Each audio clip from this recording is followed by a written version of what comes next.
Hello' friends, welcome back to my channel. তো বন্ধুসকল, আজি হ'ল সোমবাৰ, টাইম হৈছে 9:23 আৰু এতিয়ালৈকে আমি একো ট্ৰেড লোৱা নাই। ট্ৰেড ল'বৰ কাৰণে আমি ৰেডি হৈ আছোঁ, কিন্তু প্ৰব্লেম হৈ আছে আমাৰ চাৰ্টবিলাক। মই এক্সপেক্ট কৰি আছিলোঁ যে নিফটি, চেনচেক্স নাইবা আমাৰ বেংক নিফটি আজি গেপ আপটো ভাল গেপ আপ দিছে। মই এক্সপেক্ট কৰি আছিলোঁ মাৰ্কেটে 0.5, 0.6 লেভেললৈকে আহিব, তেতিয়া মই কল অপশ্যন ল'ম। তো মোৰ কল অপশ্যন লোৱাৰে এতিয়ালৈকে বৰ্তমান ভাবি আছোঁ, কিন্তু কল অপশ্যন ল'বৰ কাৰণে দেখিব মই এক্সপেক্ট কৰি আছিলোঁ যে মাৰ্কেটে কি কৰিব, এই 0.5, 0.6 লেভেললৈকে আহিব আকৌ এবাৰ ছেকেণ্ড টাইম। প্ৰথমবাৰ বাৰু আহিছিলে, কিন্তু মই আগতেও কৈছোঁ ইমান ডাঙৰ এটা ৰেড কেণ্ডেলৰ আৰু 1 মিনিটৰ ভিতৰত ডিচিশ্যন লোৱা টাফ হয়। আৰু এনেও যদি আমাৰ ছেটআপ চাব যায়, কলৰে ছেটআপ ওলাই আছিলে, কাৰণ আমাৰ দেখিব গেপ আপ অপেনিং হৈ কি কৰিছিলে, 60,000ৰ নাম্বাৰটো ওপৰৰ পৰা ব্ৰেকডাউন দিছিলে। তাৰমানে এতিয়া চেলাৰ্ছবিলাক আহি যায় আৰু অল টাইম হাইত বহুতে চেল কৰিবই বিচাৰে। এতিয়া মাৰ্কেট আমাৰ অল টাইম হাই চলি আছে, গতিকে আমি এক্সপেক্ট কৰিম মাৰ্কেট যদি আকৌ অকণমান যদি, আৰু ওপৰতো ষ্টপ লছ নাই, আৰু ওপৰত একো চাৰ্টে নাই, গতিকে ষ্টপ লছ নাই। গতিকে আমি অলপ ট্ৰাই কৰিম মাৰ্কেটত যদি অকণমান চেলাৰ্ছ এক্টিভেট হয়, চেলাৰ্ছ এক্টিভেট হ'লে তেতিয়া আমি কি কৰিম, কলৰ ফালে যাবলৈ ট্ৰাই কৰিম। তো বৰ্তমানলৈকেতো মই কলৰে ভাবি আছোঁ, চাওঁচোন কি হয়। তো আমি এক্সপেক্ট কৰিম এই 0.6 লেভেললৈকে যদি আহি যায়, তেতিয়া আমি ট্ৰেডটো ল'ব পাৰিম। ইভেন যদি বেংক নিফটি নাহে, নিফটি আহিলেও হ'ব, নিফটি বা চেনচেক্স। তো বন্ধুসকল, দেখিব মাৰ্কেটে বহুতে পেচেঞ্চ লেভেল টেষ্ট কৰি আছে। তো 0.6ৰ একজেক্টলি অহা নাই, তো 0.5, 0.6ৰ মাজৰ পৰা আকৌ এবাৰ ৰিভাৰ্চেল দিব ট্ৰাই কৰি আছে। মই ভাবিছোঁ ট্ৰেডটো ল'ব পাৰি নেকি, তাকে চাই আছোঁ। কাৰণ তলত আহিলে ভাল আছিলে, বেংক নিফটি নাহিলেও নিফটি অকণমান অহাহেও ভাল আছিলে, এতিয়া আমাৰ ছেটআপটো অলপ বেছি ভাল হয়। এতিয়া যদি নিফটি যদি 0.6লৈকে আহোঁ বুলি ভাবে, 0.5, 0.6লৈকে, তেতিয়া বেংক নিফটিও আহিব আৰু প্ৰিমিয়াম যদি ডিকে হোৱা ষ্টাৰ্ট কৰে, কাৰণ আজি যদি চাবলৈ যায়, আজিও আমাৰ ইণ্ডিয়া ফিক্সটো নিগেটিভত চলি আছে, গতিকে প্ৰিমিয়াম ডিকে হ'লে প্ৰব্লেম হ'ব। অলপ ৱেইট কৰোঁচোন কি হয়। তো বন্ধুসকল, মই ট্ৰেড এটা লৈ ল'লোঁ, কাৰণ মাৰ্কেটৰ মই যিটো লেভেলত বিচাৰি আছোঁ সেই লেভেলটোত এতিয়ালৈকে পোৱাগৈ নাই। তো মই এক্সপেক্ট কৰি আছিলোঁ 0.6 লেভেলত একজেক্টলি বাই কৰিম। তো সেইকাৰণে মই 0.5, 0.6 লেভেলটো চাই আছিলোঁ। ইভেন বেংক নিফটি নাহিলেও মই নিফটি নাইবা চেনচেক্সৰো চাই আছিলোঁ। কোনোবা এটা ইণ্ডেক্স যদি আহিলেহেঁতেন 0.5, 0.6 লেভেললৈকে, তেতিয়া বাই কৰিবলৈ ইজি হ'লহেঁতেন। কিন্তু বাৰে বাৰে দেখিব মাৰ্কেটে এই লেভেলটোত আহি, যিটো আমাৰ ডে ল'ত আহি মাৰ্কেটে ভাল গ্ৰীণ কেণ্ডেল বনাই আছে। তো ভাবিলোঁ মাৰ্কেটত তললৈকে নাহিবও পাৰে, সেইকাৰণে মই অলৰেডি ট্ৰেডটো লৈছোঁ। দেখিব ষ্ট্ৰং গ্ৰীণ কেণ্ডেল বনাই আছে। আমাৰ যদি প্ৰফিট এণ্ড লছ চাওঁ, তো এইফালেতো ভালেই গ্ৰীণ কেণ্ডেল বনাই আছে, কিন্তু এইফালে দেখিব প্ৰফিট দেখোন অহা নাই। প্ৰফিটটো দেখাব লাগিছিলে বাৰু। আৰু আমি ট্ৰেডটো লৈছিলোঁ 9:30ৰ কেণ্ডেলত। 9:30 মানে আমি এইটো ৰানিং কেণ্ডেলত আমি লৈছিলোঁ, সেই হিচাপত অকণমানটো প্ৰফিট দেখিব লাগিছিলে বাৰু। ঠিক আছে বাৰু, আমি ৱেইট কৰিম। অপশ্যন বাইঙত যিমান সোনকালে টাৰ্গেটলৈকে গুচি যায় সিমানে ভাল হয়, আৰু নহ'লে যদি মাৰ্কেট আকৌ ওপৰত গ'ল, আকৌ ছাইড তলত আহি গ'ল, তাৰপিছত যেতিয়া ছেকেণ্ড টাইমত যদি সেই লেভেলটো পায়গৈ, তেতিয়া আমাৰ মেক্সিমাম টাইম কি হয়, আমাৰ প্ৰিমিয়ামত সেই লেভেলটো নাপায়গৈ।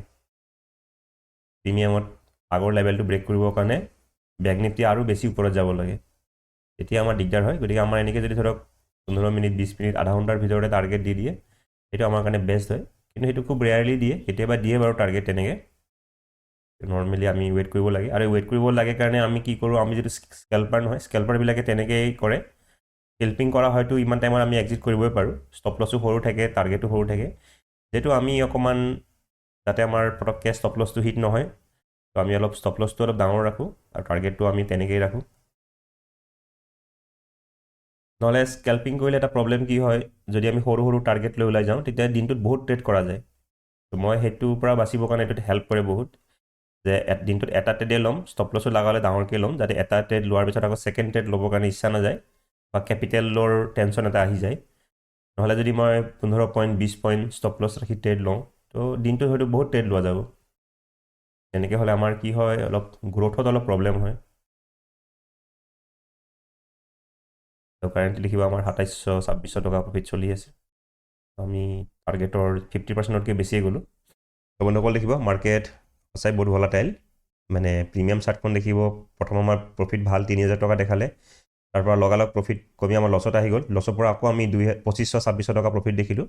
এতিয়া দেখিব আকৌ ব্ৰেক ইভেনৰ ওচৰত মাৰ্কেট আহি আছে, কিন্তু ক'বলৈ গ'লে সেইটো আমাৰ কাৰণে ভালে। তো মাৰ্কেটে কৰিছে কি, বাৰে বাৰে কৰিছে কি, ডে হাই যিটো ৰেজিষ্টেঞ্চ হয় সেইটো আমাৰ কাৰণে। তো ৰেজিষ্টেঞ্চৰ পৰা মাৰ্কেটে কি কৰি আছে, তলত আহিব ট্ৰাই কৰি আছে। যিমানে ৰেজিষ্টেঞ্চৰ ওচৰত ৰেড কেণ্ডেল বনাব, মাৰ্কেটত কি আহিব, চেলাৰ্ছ আহিব।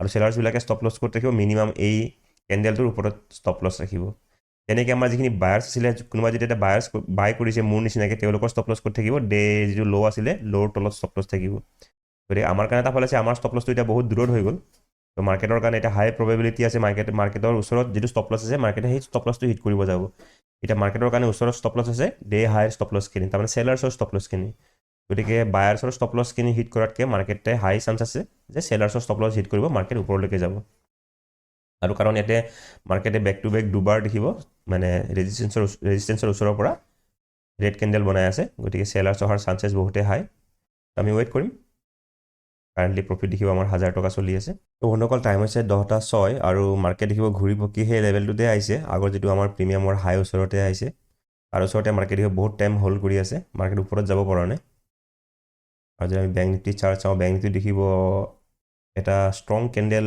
কেইটামান বনাব বুলি এক্সপেক্টেশ্যন আছে কাৰণ মাৰ্কেটে যিটো ডে হাইৰ ওচৰত বহুত টাইম হোল্ড কৰি আছে গতিকে ইয়াৰ পৰা মাৰ্কেট এটা ষ্ট্ৰং ব্ৰেকআউট এটা দিব পাৰে আজিও প্ৰব্লেম হৈ গ'ল আমাৰ নিফটি দেখিব বেছিয়ে নিগেটিভ হৈ থাকিলে নিফটি অকণমান পজিটিভ হোৱা হয় তেতিয়া আমি বেংক নিফটিটো অলপ ভাল মমেণ্টাম পালোঁ হয় আমাৰ দেখিব অলমষ্ট টাৰ্গেটৰ ওচৰত আমাৰ নৰ্মেল টাৰ্গেট 4,900 টকা থাকে তাৰমানে 5,000ৰ ওচৰত দেখিব টাৰ্গেট হিট হৈ গ'ল আমি 5,100 টকালৈকে দেখিছোঁ বাৰু আমি অলপ ৱেইট কৰিম কাৰণ প্ৰিমিয়াম যিহেতু বাঢ়িছে তো আমি এটলিষ্ট ইয়াতে এই ডে হাইটো ব্ৰেক কৰালৈকে আমি ৱেইট কৰিব পাৰোঁ আমি এটা লটটো ওলাই দিম বাৰু এতিয়া এটা স্পাইক যদি পাওঁ ধৰি লওক 5,000 6,000লৈকে যদি দেখি যাওঁ তেতিয়া আমি এটা লট ওলাই পেলে আৰু এটা লট হোল্ড কৰিব পাৰিম অকল এনেকুৱা টাইমত হোল্ড কৰিব বহুত মেণ্টেলি টান হয় কিহৰ কাৰণে কাৰণ টাৰ্গেট আমাৰ দিছে আমাৰ যিটো টাৰ্গেট থাকে 5,000 আমি 200 টকালৈকে দেখিলোঁ ইয়াতে কিন্তু আমি এক্সপেক্ট কৰি আছিলোঁ মাৰ্কেট আৰু অলপ ওপৰত যাব ধৰি লওক 6,000 7,000 আমি যিমান পাৰোঁ অলপ বেছিকৈ বুক কৰিব ট্ৰাই কৰোঁ যদিও আমি 1:1 ৰিস্ক টু ৰিৱাৰ্ড ৰাখোঁ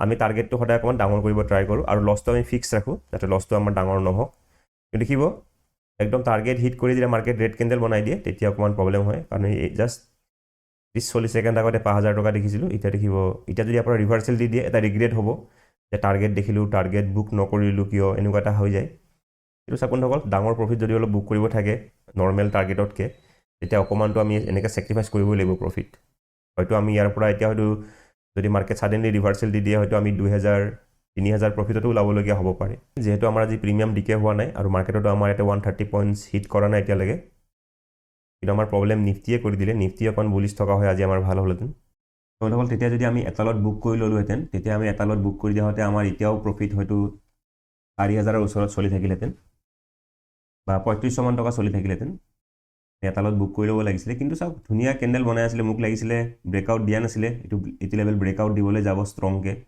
ব্ৰেকআউট দিবলৈ আৰু বহুত টাইম যিহেতু হোল্ড কৰিছে মোৰ এক্সপেক্টেশ্যন আছিলে যে মাৰ্কেট অলপ ষ্ট্ৰংকৈ ব্ৰেকআউট দিব ব্ৰেকআউট দিলে আজি আৰু লাষ্ট ট্ৰেডিং ছেশ্যনত যিহেতু আমাৰ ফুল টাৰ্গেট আমি পোৱা নাছিলোঁ মই ভাবি আছিলোঁ আজি এটলিষ্ট 6,000ৰ ওপৰত প্ৰফিট বুক কৰিম বুলি ঠিক আছে এতিয়া ৱেইট কৰোঁ কি হয় এতিয়া বন্ধুসকল টাইম হৈছে 10:51 আৰু দেখিব আজি এক্সট্ৰিমলি আনলাকি মাৰ্কেট টাৰ্গেট দিও দেখিব এতিয়া আমাৰ লছত আহি গ'ল যদি চাৰ্ট চাব যাওঁ আজি দেখিব আজি মাৰ্কেট এনে ভালে আছিলে প্ৰিমিয়াম ডিকে একেবাৰে নাছিলে আজি দেখিব মাৰ্কেট স্পটৰ প্ৰাইজতো নিগেটিভত আহিছে গতিকে আমাৰ প্ৰিমিয়ামত নিগেটিভ আহিছে আৰু আজি আমাৰ যিটো 130 পইণ্টছ থাকে 130 পইণ্টছ আমি পোৱাই নাই তো আমাৰ 120 পইণ্টছতে আমাৰ টাৰ্গেট দি দিলে নৰ্মেলি আমাৰ লাষ্ট ট্ৰেডিং ছেশ্যন যদি চাবলৈ যায় 200 পইণ্টছতো আমি টাৰ্গেট পোৱা নাই 200 পইণ্টছ যেতিয়া মুভমেণ্ট দিছিলে তেতিয়া আমি মাত্ৰ 40 পইণ্টছ টাৰ্গেট দেখিছিলোঁ 40-45 পইণ্টছ আজি দেখিব 120 পইণ্টছতে আমি টাৰ্গেট 70 পইণ্টছ দেখি গৈছোঁ গতিকে আজি মাৰ্কেট ভাল আছিলে আৰু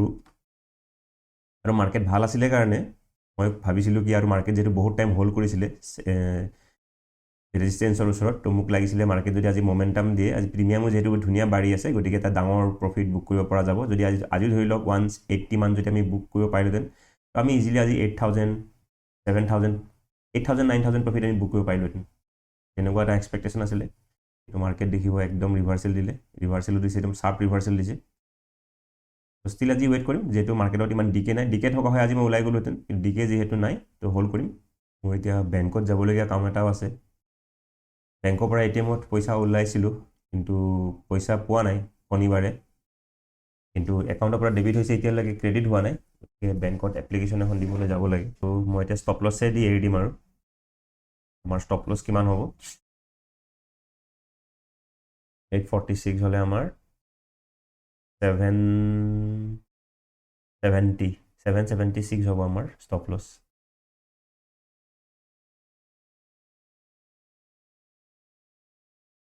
$776 আমি ষ্টপ লছ ৰাখিম।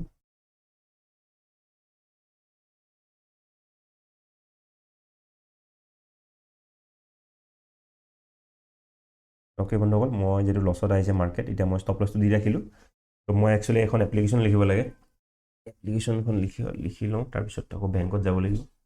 বন্ধুসকল টাইম হৈছে 12:24। অলৰেডি আমাৰ ষ্টপ লছ হিট হৈ গ'ল। ইয়াতে মোৰ আকৌ কানেক্ট কৰিব লাগিব ইণ্টাৰনেট। তো মই ইণ্টাৰনেট কানেক্ট কৰিলে দেখিব আমাৰ ষ্টপ লছ হিট হৈ গ'ল। মই আপোনাক দেখাই দিছোঁ ষ্টপ লছ কিমান হিট হৈছে। মই একচুৱেলি ওলাই গৈছিলোঁ অলপ, মোৰ বেংকত কাম আছিলে, তেতিয়া আমাৰ 700 টকা 800 টকা লছ চলি আছিলে। এতিয়া যদি আমি ৰিফ্ৰেছ কৰি দিওঁ, আমাৰ ষ্টপ লছ অলৰেডি হিট হৈ গ'ল। আমি এতিয়া অলপ ডিছকাছ কৰিম যে আমাৰ ক'ত কি ভুল কৰিলোঁ, কি কৰিলোঁ, মাৰ্কেট কেনেকুৱা মমেণ্টাম দিলে। মই মোবাইলতে চাই আছিলোঁ আৰু ষ্টপ লছটো হিট হ'ল, জাষ্ট একো গম পোৱা নাই একজেক্টলি কি হ'ল, কেনেকৈ ষ্টপ লছ হিট হ'ল। আমি গোটেই চাৰ্টবিলাক ৰিফ্ৰেছ কৰি দিওঁ।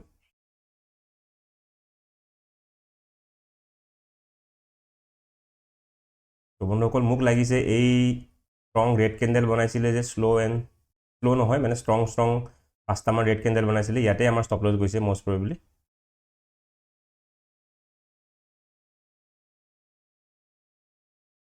তো হয় বন্ধুসকল, আমাৰ ষ্টপ লছ হিট হৈছে কোনটো কেণ্ডেলত? এইটো কেণ্ডেলত আমাৰ ষ্টপ লছ হিট হৈছে 11:43 কেণ্ডেলত। আমি যদি অৰ্ডাৰ বুকত চাবলৈ যাওঁ, ঠিক আছে, 11:43 আমাৰ ষ্টপ লছ হিট হৈছে। তো বন্ধুসকল আজি ক'ব গ'লে অলপ বেড লাগে আছিলে। টাৰ্গেটো দিলে মাৰ্কেটে, ধুনীয়াকৈ টাৰ্গেট দিছিলে। আজি প্ৰিমিয়াম বহুত ধুনীয়া বাঢ়ি আছিলে, কিন্তু মাৰ্কেটত আমি আৰু অকণমান মমেণ্টাম এক্সপেক্ট কৰি আছিলোঁ। আৰু ধৰি লওক আমাৰ 130 পইণ্টছ থাকে। আমি য'ত ট্ৰেড লৈছিলোঁ, আমি লৈছিলোঁ 9:30 কেণ্ডেলত আমি ট্ৰেড লৈছিলোঁ। 9:30 আমাৰ হাইট বাই কৰা গৈছে। একচুৱেলি আমি ইয়াতেই ক'ৰবাত এইবিলাক কেণ্ডেলত যদি বাই কৰা হয়, আমাৰ ইজিলি আমাৰ টাৰ্গেট হিট হৈ যায় আজি ধুনীয়াকৈ। কিন্তু আমাৰ অকণ এণ্ট্ৰি লেট হৈ থাকিলে, আমি এণ্ট্ৰি লওঁতে আমাৰ হৈ গ'ল 9:30 কেণ্ডেলৰ আমাৰ তাকো স্পাইকত হৈ গ'ল হাইট। আমি লৈছিলোঁ 9:30 17 ছেকেণ্ডত, কিন্তু আমাৰ প্ৰিমিয়ামত যদি চাব যায় আমাৰ একদম হাইট টপত বাই কৰা গ'ল, নহ'লে আমাৰ ইজিলি আজি ধুনীয়াকৈ প্ৰফিট পোৱা গ'লহেঁতেন। তো আমাৰ দেখিব 120 পইণ্টছ আমি কেপচাৰ কৰিছোঁ, কিন্তু আমাৰ টাৰ্গেট আছিলে 130 পইণ্টছ। যদিও আমাৰ বেংক নিফটিৰ চাৰ্টত মানে প্ৰিমিয়ামৰ চাৰ্টত আমাৰ টাৰ্গেট হিট হৈ গৈছিলে, কিন্তু আমাৰ যিহেতু বেংক নিফটিত টাৰ্গেট হিট হোৱা নাছিলে, গতিকে অলপ মই ৱেইট কৰিছিলোঁ। মোক লাগিছিলে এই যিটো ডে হাই আছিলে, ডে হাইটো ইজিলি ব্ৰেকআউট দি দিব। ব্ৰেকআউট দিলে আমি এটা ভাল প্ৰফিট বুক কৰিব পাৰিম, কাৰণ আমাৰ লাষ্ট ট্ৰেডিং ছেশ্যনত আমি 200 পইণ্ট কেপচাৰ কৰিছোঁ বেংক নিফটিত। বেংক নিফটি 200 পইণ্ট কেপচাৰ কৰাৰ পিছতো আমি মাত্ৰ 2300 টকাহে বুক কৰিব পাৰিছোঁ প্ৰিমিয়াম ডিকেৰ কাৰণে। আজি প্ৰিমিয়াম ভাল বাঢ়ি আছিলে, তো ভাবিছিলোঁ আজি মই 8000 9000 বা 10,000ৰ ওপৰতো বুক কৰিব পাৰিম যদি মমেণ্টাম ভাল দিয়ে।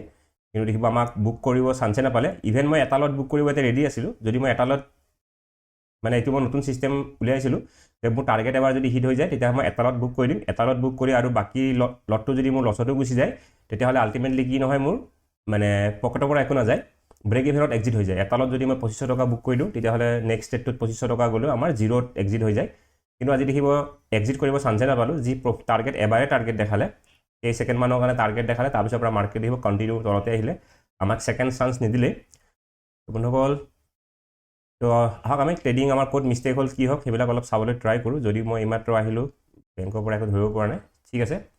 তো আমাৰ ট্ৰেডটো লোৱাৰ আছিলে চিম্পল এনালাইচিছ, যে মাৰ্কেট যিহেতু অল টাইম হায়াৰ ওচৰত আছে, এতিয়া চবে কি হয় মাৰ্কেট চেলিং কৰিব ট্ৰাই কৰি থাকে মাৰ্কেটত। গতিকে মাৰ্কেটত কি হয়, ওপৰৰ ফালে ষ্টপ লছ নাই। মই বাৰে বাৰে কৈছোঁ ওপৰৰ ফালে ষ্টপ লছ নাই। তো মাৰ্কেট যদি ওপৰত যাব থাকে, ষ্টপ লছ ক্ৰিয়েট কৰিহে মাৰ্কেট ওপৰত যাব পাৰিব।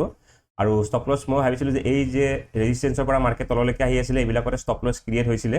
তো ষ্টপ লছ ক্ৰিয়েট হোৱাৰ কাৰণে অলপ মমেণ্টাম চক দিছিলেও, কিন্তু হয়তো যিটো যিমান ষ্টপ লছ লাগে মাৰ্কেটৰ ওপৰত যাবৰ কাৰণে, সিমান ষ্টপ লছ হয়তো মাৰ্কেটে নাপালে কাৰণে মাৰ্কেট ওপৰত যাব নোৱাৰিলে।